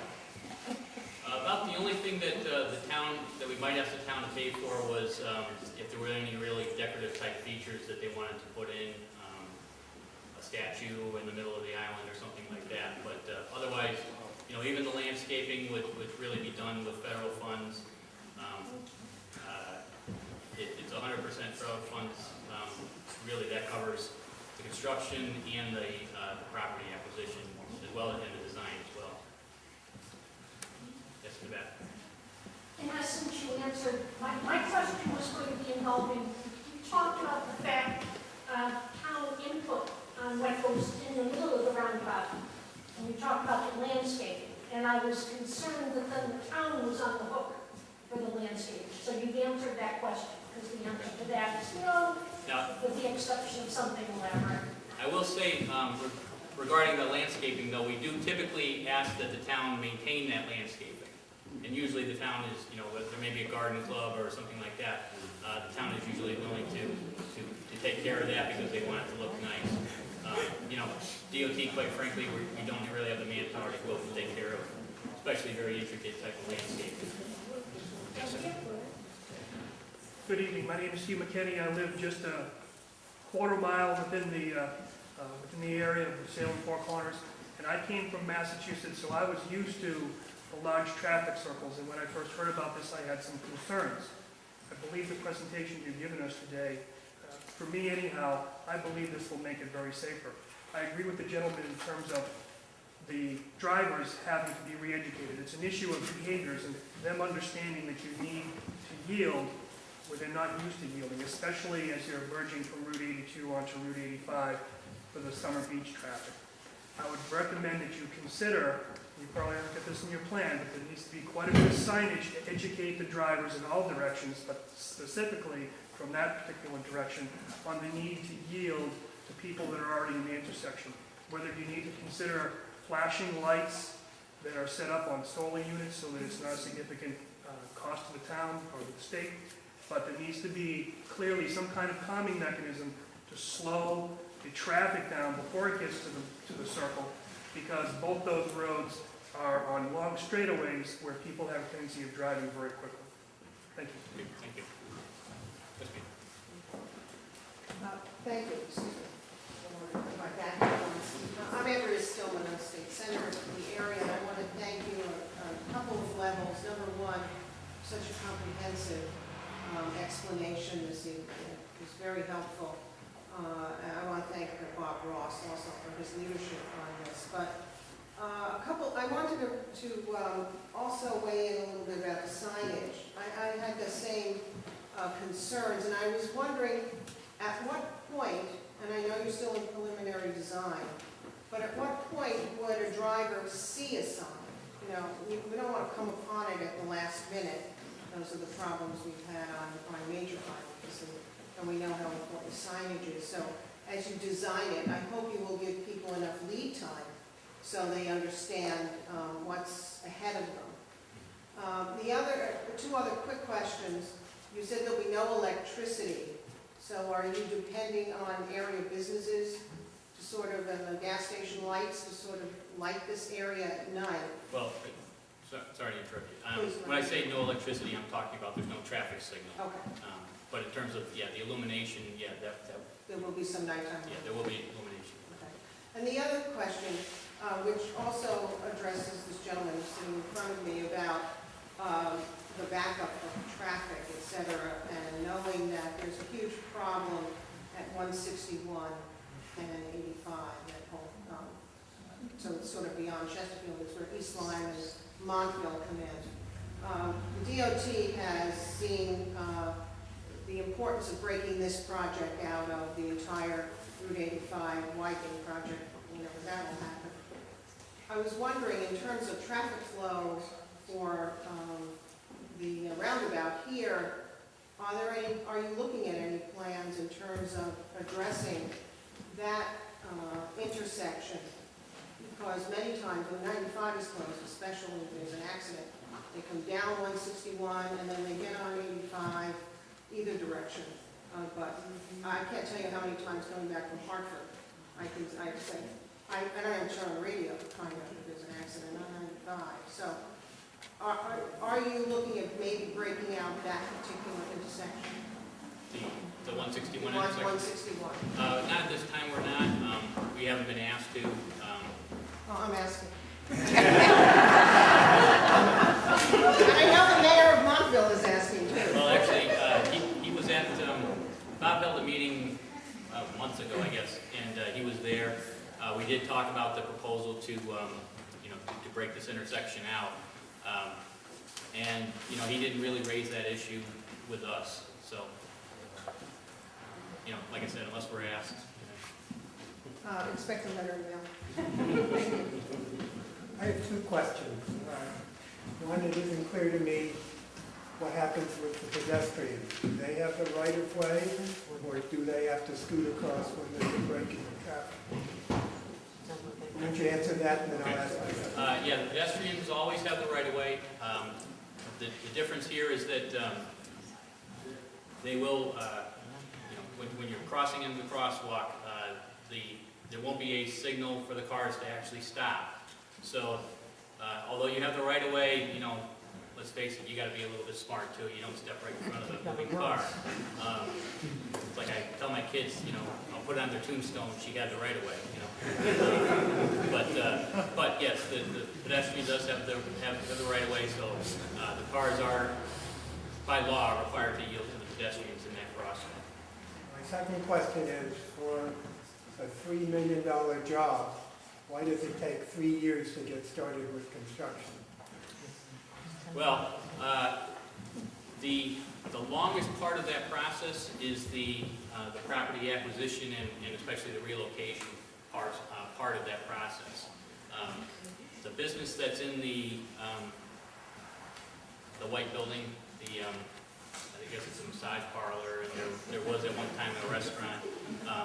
Whenever we have to relocate it, I'm sorry? There is again right now. Okay. Don't know how long it will last, but Whenever we have to relocate, especially a business, it is a very time-consuming process. We usually estimate that's about a 2-year process. We have to find a suitable spot and all of that, and it's going to drive Mike crazy. But if we can do that much quicker, that's where Bob keeps bugging me that we're going to get this done in 2011. If we could get that process done quicker, the design work, I don't think would take us, we could probably get it done in time for, say, 2011. It's really the right-of-way process that's, on most projects, is really what takes the most amount of time. Not that Mike doesn't work hard, but it's just there's a lot of procedures that we have to go through. There's a lot of laws we have to follow, that sort of thing. So that's usually what takes the time. Sometimes it's the environmental permit process. I don't think in this case that would be a big issue for us. The design process, I'll be sitting on Pete, make sure he gets it done very quickly. It's usually, like I said, the right-of-way process that takes us that time. Yes. With the buildings that you're planning on moving, you're going to buy them and then sell them? No, we buy them and demolish them. If somebody wanted to relocate one of the buildings, there is a process where they can be in touch with us, and if they want to, if they want to take it and move the building someplace else, they can do that. But no, we're not. In other words, it might not be moved into Salem someplace. We're not proposing to move them at all. Is that what your question is? Okay. Where are these roundabouts in New London? I don't know where they're at. I want to go through them. They're, you know where the Pfizer Corporation is down there? Pequot Avenue? It's Pequot Avenue. I can't think of the name of the intersection of the street, but it's right near Pfizer's. You're going down near Ocean Beach. There's a rail line. The rail line goes right over between the two of them, actually. It's Pequot Avenue. I'm sorry, I don't know the So between the train station and the bridge? Is that where you're talking about? No, the bridge goes right over them. There's 2 roundabouts, and the bridge goes right over it. The rail line goes right over it. Okay, I was watching your thing, okay, and you said a simulated thing of Salem Corners once it gets done. Yep. Okay? I live on 354 and I come down 82 too to go to London, okay? I watched the car that was there. It never got into the thing. It never got into the roundabout, the little red car that was coming down 82. Never got into the roundabout. Okay, the other thing is this a done deal? Or does the town get a chance to vote on this? It's certainly not a done deal. We don't hold a vote on it, but we do take the input that we're getting from this meeting tonight. So we really don't have a choice then? Not at all. Again, Okay, the input that you're giving to us is part of our decision-making process. There's a couple of things. Number one, we have to make a decision to go forward. And number two, we still have to find the funding for this project if we do go forward with it. Funding is very tight, and just because we decide that this is a good location or a good project to be built doesn't necessarily mean that the funding is going to be available. Okay, I have one more question. Why has Route 11 never been finished?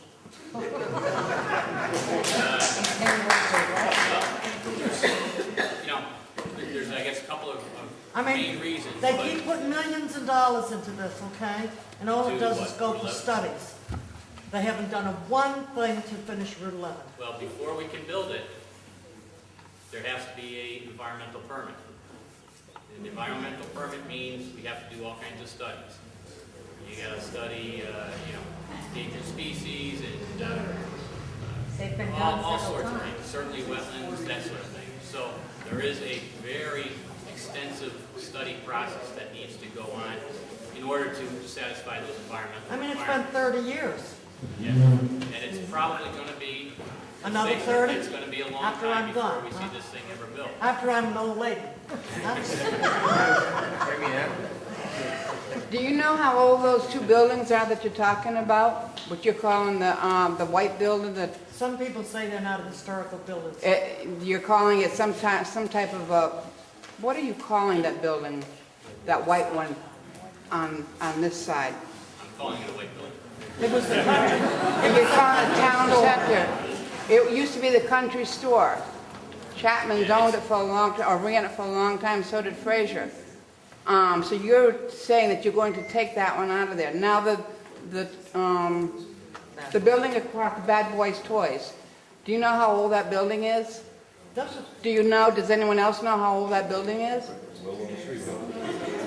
It's probably 80 years old. Willow's Garage is 81 years old, and the store has been in the Four Corners for 87 years old. It doesn't make any difference if it's been altered. The Historical Society has been altered, the school has been altered, and the church has been altered. I will, Okay? let They're me not answer that exactly question. the same, If I but could. the building is still We historical. talked to the Connecticut State Historic Preservation Officer, okay? He's looked at both of those buildings. He's deemed that neither one of them is historic. It's just because they have never been put on No, the it's because they've been altered register. to the point where they will never be considered historic again. Oh, boy. It's not my decision, that was his decision. Okay, Yes, ma'am. I know this has come up once or twice, but when I came to this meeting, I was very negatively predisposed towards this, and you really addressed a lot of my fears in your presentation. The one thing that I still have a lingering concern about is the Henny Tenny entrance. And I know that you said that has a slot number of 121, which is actually higher than the turn onto 82, which you have addressed.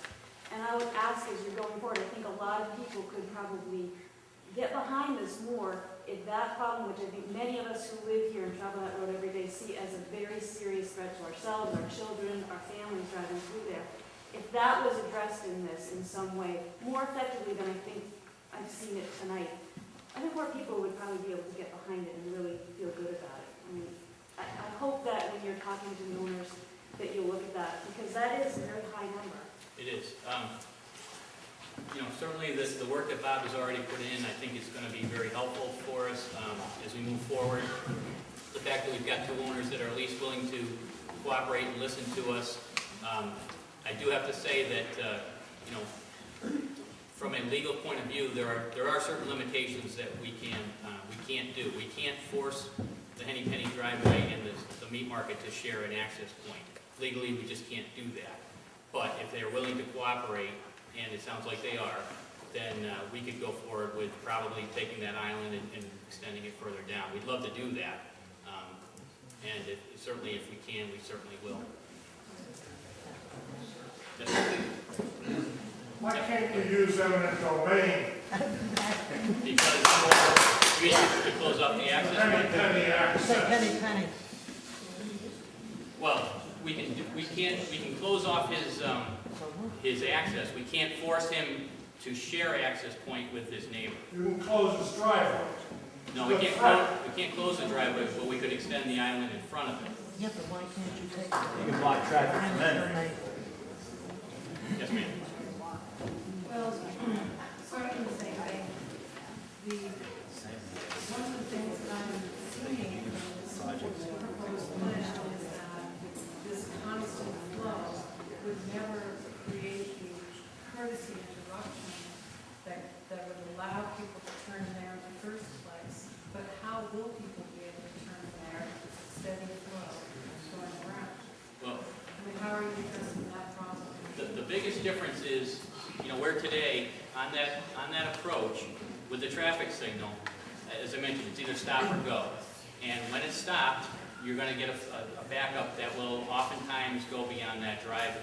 Right. Now, with the roundabout, the difference is that approach will be flowing much better, and that backup will be much shorter.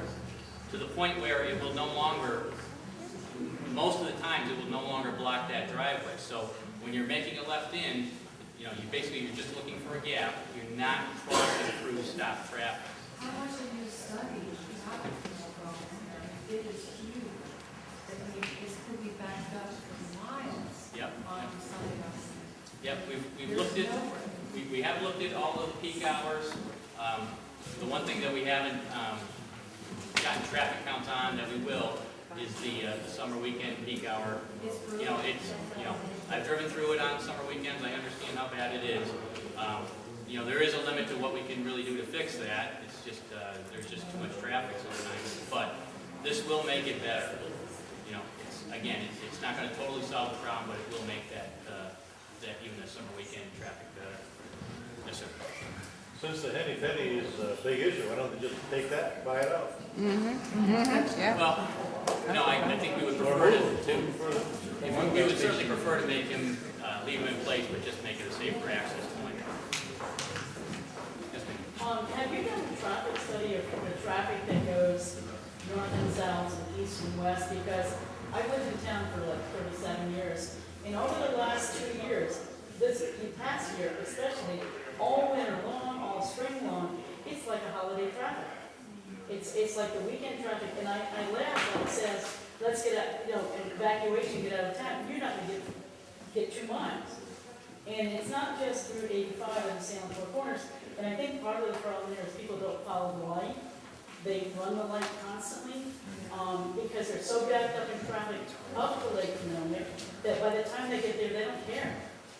And the same way with, my big concern is, one, that I don't think anybody going south is going to get into Henny Penny, because nobody coming north is going to stop for them.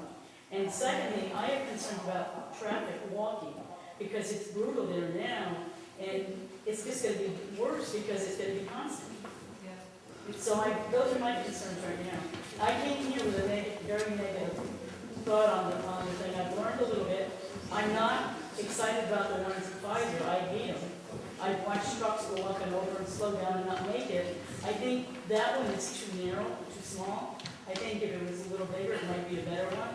I've gone through the one in New York at Route 9 and 9H several times.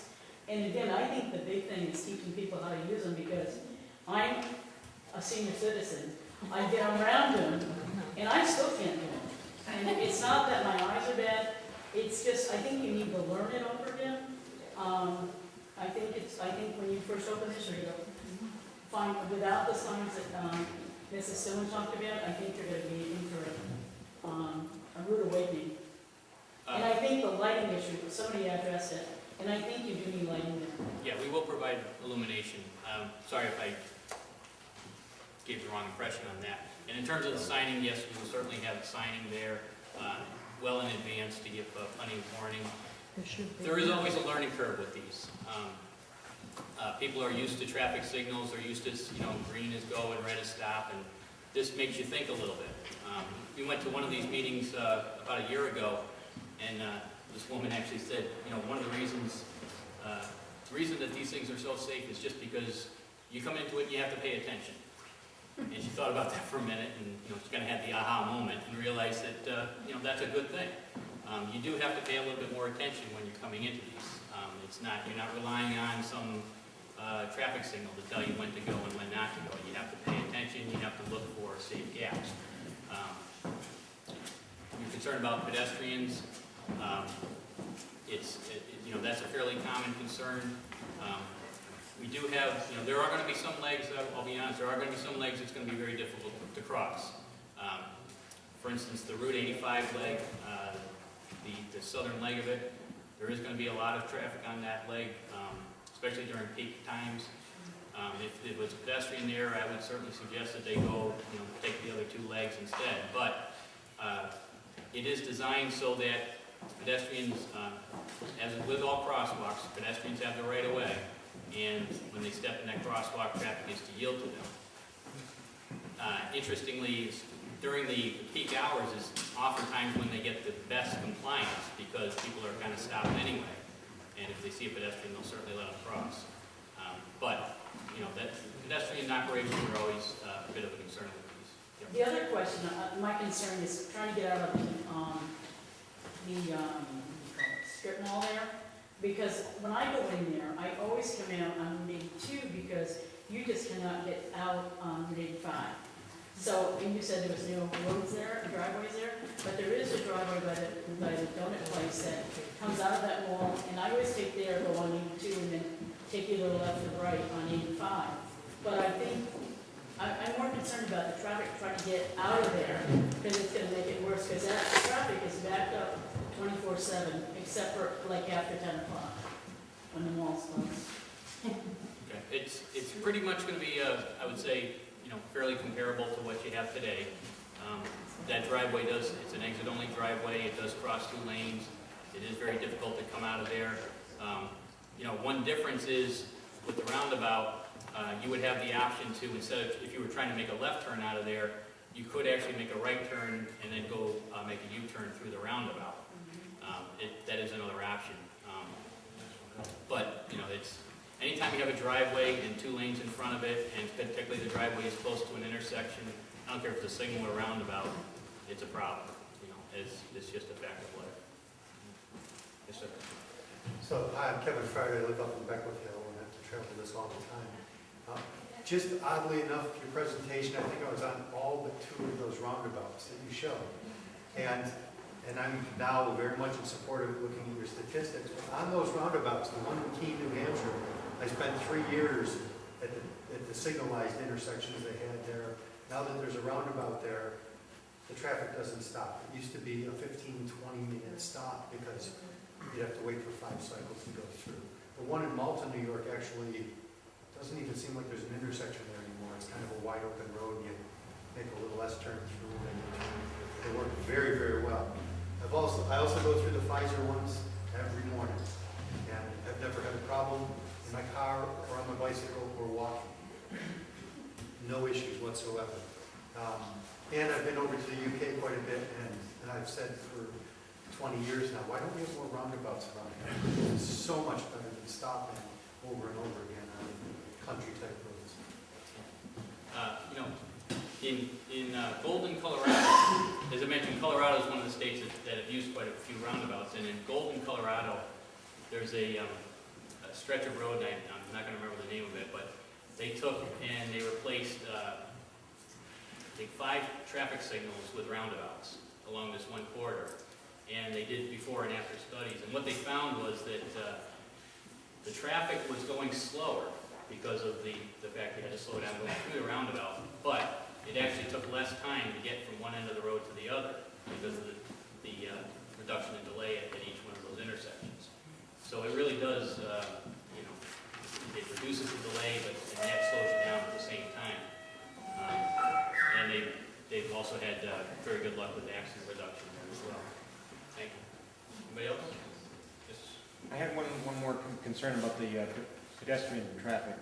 Kind of concerns about our children being able to cross one lane and then they're standing in that middle green area for a long time waiting to try and get across the other one while there's more traffic coming maybe behind them, staying in between two lanes of traffic for quite some time. And our younger children, we got little concerns about them crossing.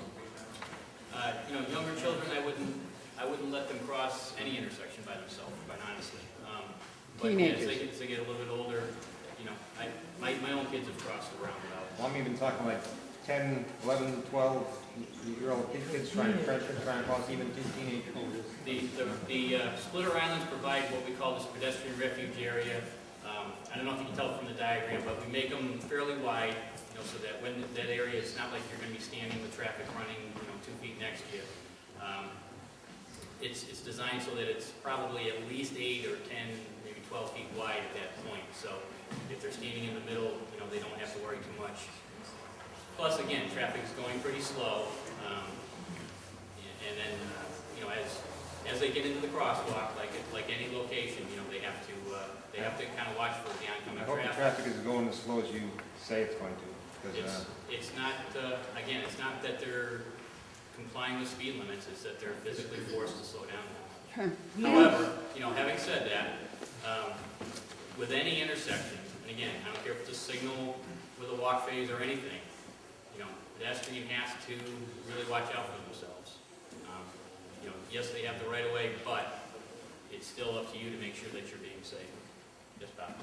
Yeah, I just want to make a comment that we kind of passed over, but having sidewalks at this intersection is a 100% improvement because we have none. We have no crosswalk. You take your life in your own hands and you try to cross that street. I think having this intersection being pedestrian friendly is a fantastic idea.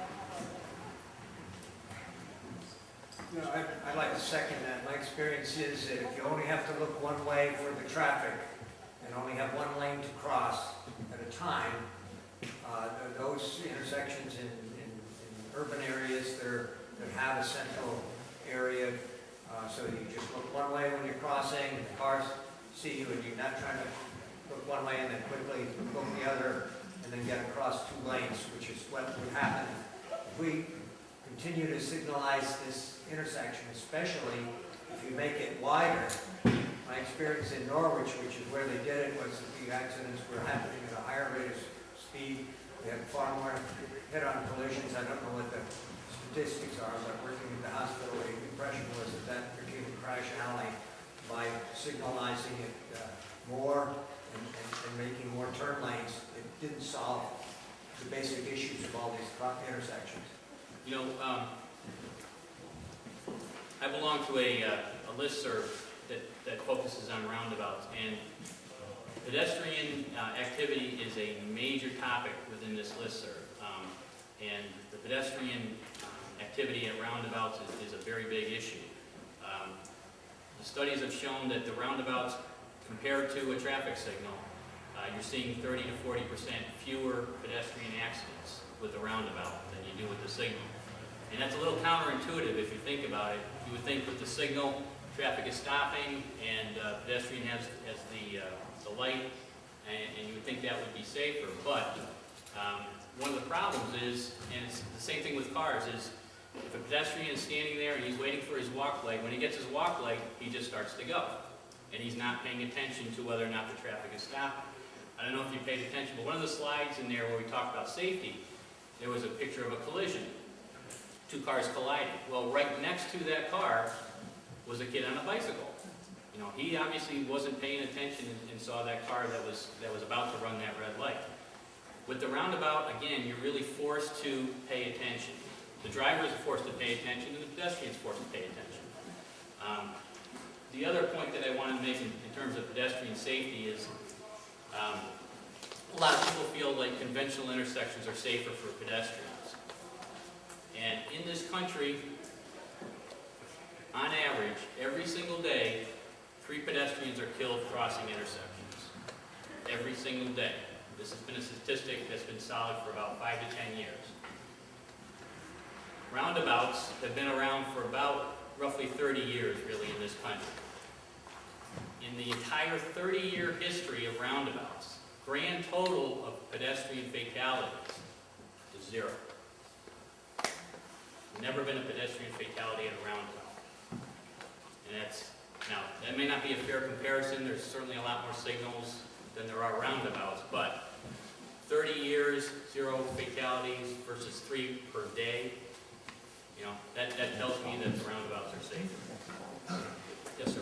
I want to echo what First Selectman Ross had to say. I run through this intersection as it stands right now, and I know how difficult it is to cross that intersection any given day. I think many of us will look at this roundabout concept and immediately start looking at what's wrong with this. This is wrong, this is wrong, this is wrong. But it has to be compared to what's currently there, what's currently in place. And if you stack up what you believe is currently there in place, and the issues that we have with the intersection proper, and you look at the difference, that is the comparison that you want to make. Not sitting there and picking to death, well, what about this, what about this, what about this? The issue is it better than what we have? And I think that's what people need to focus on. That's true.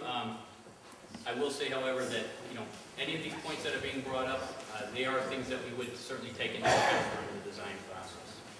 anybody else. Yes, please. Right now, that intersection, even for a mature bicyclist, is not safe. There's so little shoulder, and the shoulder's so broken down that your wheel tends to bounce off the road. Could we design it, if not with a formal bike lane, at least enough shoulder that an adult can safely ride a bicycle through there? There's a couple ways we can accommodate bicyclists. We could provide a bike lane, and there are certainly ways to take the bike lane through the roundabout. One of the things that we're finding, though, is that especially an adult bicyclist, somebody that, what I call professional bicyclist, can actually ride through the roundabout at the same speed as a car can.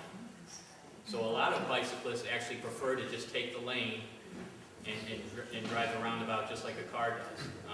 I don't have it with me, but I actually have a video of, in Killingworth, we just happened to be shooting a video, and a woman on a bicycle came right through the roundabout, and she went right around, right with the traffic. And, again, they can take that thing at about the same speed as the cars can. So a lot of bicyclists kind of prefer to take it that way, to actually just take the lane. Obviously a kid we want them to get off and take it around the sidewalk, but in terms of providing a bike lane, it is something we could take a look at. Yes, ma'am. Back. Currently, the Pequot Avenue roundabout, the speed limit approaching in is 25 miles per hour. The speed limit at Four Corners is 40 miles per hour. Are they going to reduce the speed limit there in order to slow the traffic down to get through the roundabout? It's a question I can't really answer. We'll take a look at it. Generally speaking, the roundabout themselves is really the speed limiting device. We can take a look at whether or not we should reduce that speed limit as we approach that. Or the other option is to just provide some speed reduction signing as we get into it. But we'll take a look at it. Regarding improved traffic flow and the residents of Salem that live south of the Rotary, how does the improved traffic flow affect being able to pull out of your driveway, pull out of the side roads? And again, Chesterfield is going to be a problem if you're improving the flow that much. Do your studies look at that, consider that, weigh that? Just reducing the 2 lanes, turning right, as someone else suggested, would aid in that, creating the gap between vehicles so cars can get out. I don't know what kind of studies you guys do, but is that considered? Is that an option? It is a consideration, and I'll be honest with you, the signal tends to generate more gaps than a roundabout will. Driveways that are very close to the intersection, a lot of times the signal does a better job of. The further away you get from the intersection, typically the traffic flow will sort of start to generate its own gap. You get one slow driver, and he generates the gap. So it depends on exactly where you are along that road as far as the gap generation.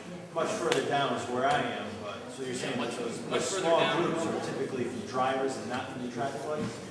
Well, much further down, the gap generation will really be unaffected by whether that's a roundabout or a signal. Okay, the closer you are to it, that's where the gap generation is better with the signal. And then to counter that, what studies have been done to businesses? Because I know I'm not going to want to pull in there for a cup of coffee if I can't get out. Right. So has anyone done studies on those? That's part of it.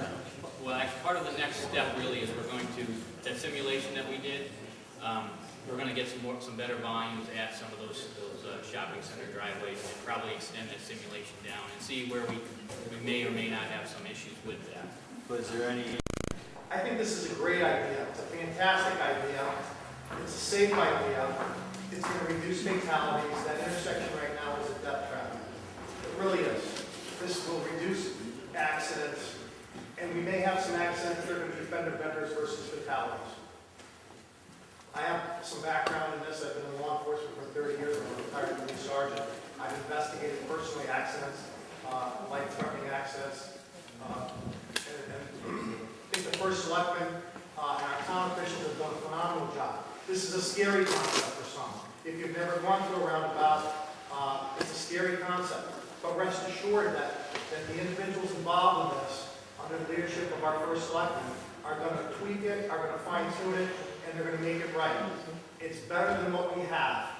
This is the type of thing that years from now, we're never going to be able to prove who in this room may have been saved because we have this roundabout. You could be legally stopped at the red light at that intersection and get rear-ended and get killed. There have been fatalities. There was just an infant, a baby that died in that intersection. It's a deadly intersection. We need to do something about it. I'd like to look at this as the glass is half full rather than half empty, and support this project, knowing that there will be some fine-tunes and tweaks done to this. But I also understand that there's some in the room that might think this is a scary option, and I would just encourage you to do some more research and to support this initiative. Thank you. Thank you.